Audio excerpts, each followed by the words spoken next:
The U.S. and Israel's war with Iran is now entering its fourth week. And today, Central Command Chief Admiral Brad Cooper said that they've struck more than 8,000 military targets in Iran since the war began. We're also learning that Iran tried, but failed, to hit a distant joint U.S.-UK military base in the Indian Ocean with 2 ballistic missiles.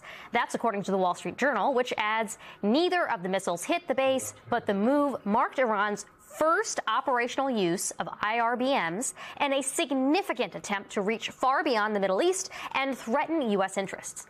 Meanwhile, oil prices worldwide are skyrocketing, and the Trump administration is scrambling to contain the economic damage, including by temporarily lifting sanctions on Iranian oil that is currently at sea, authorizing it to be sold to most countries. That means we are helping the country that we are fighting make more money so that they can keep fighting us. President Trump is also pressuring NATO allies to secure the Strait of Hormuz. He escalated his rhetoric last night, calling NATO a, quote, paper tiger, and blasting our allies as, quote, cowards. At the same time, he said that he's considering winding down the war, even as the Pentagon reportedly seeks $200 billion in additional funding. If you are confused about whether Trump has a plan for how all of this ends, you are not alone. Even Trump himself doesn't seem to know. I may have a plan or I may not, but how would I ever say that to a reporter? Joining us now to unpack all of this, Michael Weiss, editor at The Insider and author of The Glass House, How Russia's Military Intelligence Agency, the GRU, Changed the World. And with us also is Jake Conley, breaking news reporter at Yahoo Finance. Jake, welcome to the show. Let's start with you. So I'm curious, do you think that this loosening of sanctions on Iranian oil will actually materially affect oil prices globally? And if so, what does that actually mean for the typical consumer who might be watching us? Well, it's hard to tell exactly what kind of impact it will have, but it is not that much oil comparatively. And the thing that you have to remember here is that what the market is watching is oil movement, not just raw barrels going onto the market. That's why this release from the SPR, the Strategic Petroleum Reserve, is likely not to move prices much, because what needs to happen for traders to assess that the market is recovering is that we need to see oil getting out of the Persian Gulf. That's the only thing that matters here. For the American consumer, who is now seeing national gas prices less than 10 cents away from $4 a gallon, it's not likely to make much difference. Michael, if you kind of look at what is happening as we enter week 4 of this war on Iran, you look at what Iran has been able to do in terms of withstanding this incredible firepower, 8,000 military strikes, according to General Kane. You've had the upper leadership of the regime decapitated, the supreme leader decapitated, the head of the besieged, I can go on and on. And yet, as we just reported, Iran tried to strike at the Diego Garcia base with, the first time since this war began, the long-range intercontinental ballistic missiles. Right, 4,000-kilometer range. Totally a bit of a game changer. Yes, puts a lot of European cities in range. Right. I mean, in a weird, ironic way, Iran is doing more of a convincing case of getting the Europeans to want to participate. Join in, yeah, right. Donald right. Trump ever has, right? Yeah, look, I mean, just today they struck Arad in Israel. Right. Killed 6 people. 100 people are still, I think, buried under rubble. There's a lot of casualties. The Israelis are still rallying behind the government in this war. They see this as the culmination of their October 7th war. This is kind of the taking care of old family business. It began with Iran. It has to end with Iran. The question I have, I mean, I know what the military objectives are. You know, you have General Kane spelling them out repeatedly, even when Donald Trump is kind of in this manic depressive mode of, we've already won. No, wait, we need help from other allies that we've been disparaging for the last year and threatening to invade. It's destroy the ballistic missile program, truly obliterate the nuclear program, and also eliminate Iran's ability to project power in the form of these militias that they've been developing for the last 40 years, including Lebanese Hezbollah and the Iraqi militias. So those are the military objectives. But after that's done, what do we do to guarantee that when we go home, the Iranians don't reconstitute all of the above? Right?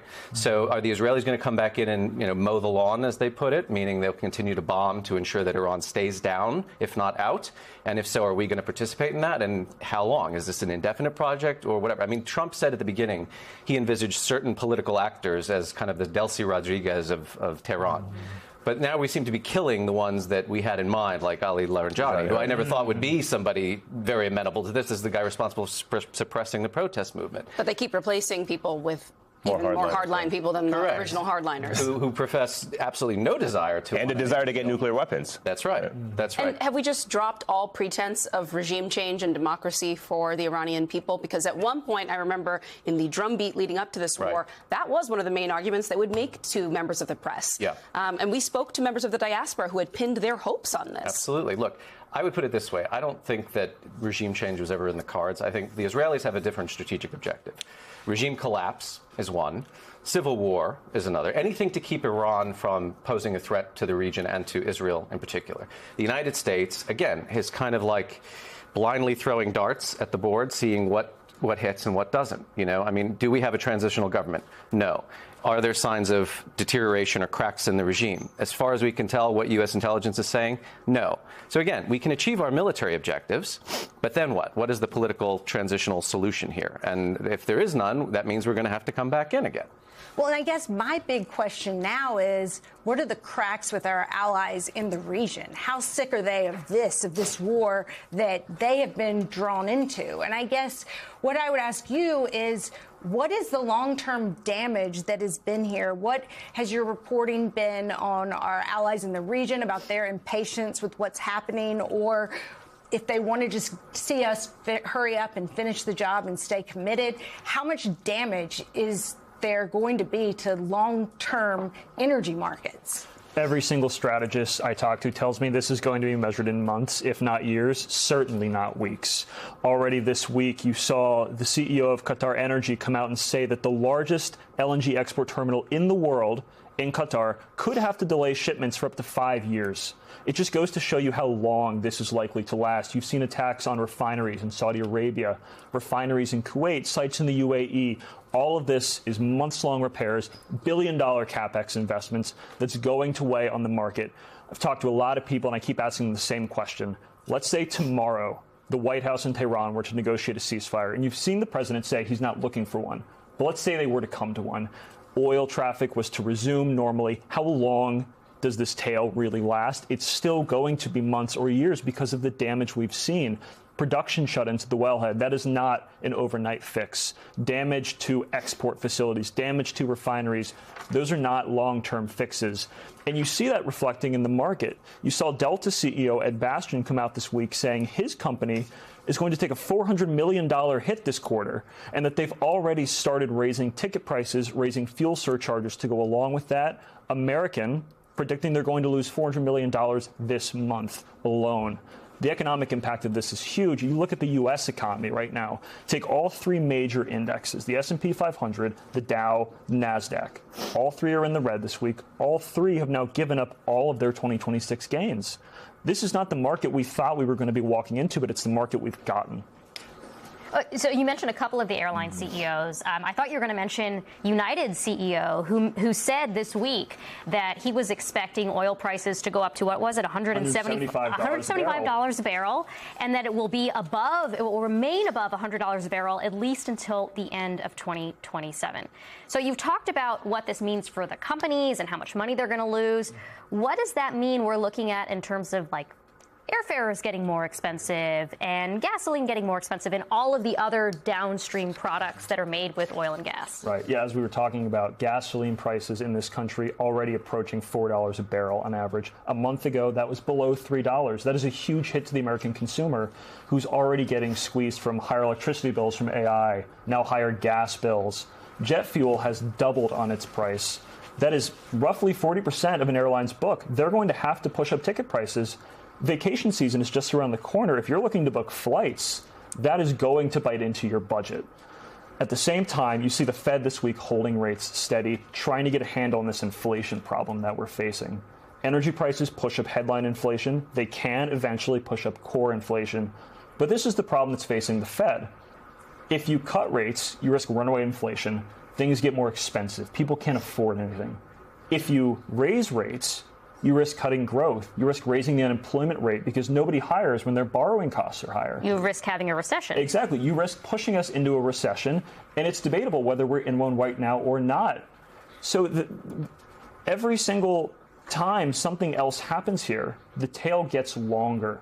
You've seen Goldman Sachs, Dan Stroyven, their head of oil research, saying that this is nonlinear. For every day this goes on, the effect gets worse every single day. This is going to be measured in months, not years. Michael, or if not years. Can I go back for 1 second to this Iranian oil that we're now green lighting for sale? And I know that you spelled out that it represents a small part of the global market, but for the Iranians, it represents a big deal potentially. And I guess I just want to take a trip down memory lane. I'm sure you remember better than I do, because when Obama negotiated his deal with the Iranians, I recall Republicans being extremely critical, describing pallets of cash that were being sent over there as this travesty, political scandal. And, I'm not the numbers person at the table, but it appears that the money they may make here represents 10 times what Obama sent them back then. Well, maybe if we send it in cryptocurrency, Donald Trump can say it's not the same thing as pallets of cash. I mean, look, Trump coin. The big counter-argument to the JCPOA was that money could be used for things like the IRGC, the ballistic missile program, right? Military purposes, not to do with necessarily the nuclear program. Who's to say they're not going to use this money that we're giving them now to rebuild the stuff that we're destroying as we're destroying it? I don't see any kind of restrictions in place here on what they're going to be able to do here. So, yeah, I mean, it's sort of an Alice in Wonderland scenario. We are literally financially benefiting the country we are looking to destroy militarily. And Russia, too. And Russia, too. We're doing sanctions relief with the Russians, yeah. And to add to that really quickly, the Iranians never imagined using the Strait of Hormuz as a leveraging chip in the negotiations over the course of the last several years. They are now using it, and they know that going forward, even when this war is over, they will now have the ability to extract more concessions from the Americans because they have demonstrated they can, in fact, and they are willing to shut down the Strait of Hormuz with the U.S. not being able to do anything about it. It seems to be hate on the Marines week because, Bob Mueller was a Marine. Donald Trump said, good riddance, I'm glad he's dead. Yeah. A Marine expeditionary unit is said to be the one responsible for going to seize the Strait of Hormuz. I talked to a retired Marine who said, these units, they capitalize on the element of surprise, yet everyone's talking about the fact that the Marines are headed to the Strait of Hormuz. There's no surprise here. And if they seize it, then what? When will they have to withdraw when the Iranians start pounding them? So, yeah, I mean... That's a good point. Michael, Jake, thanks.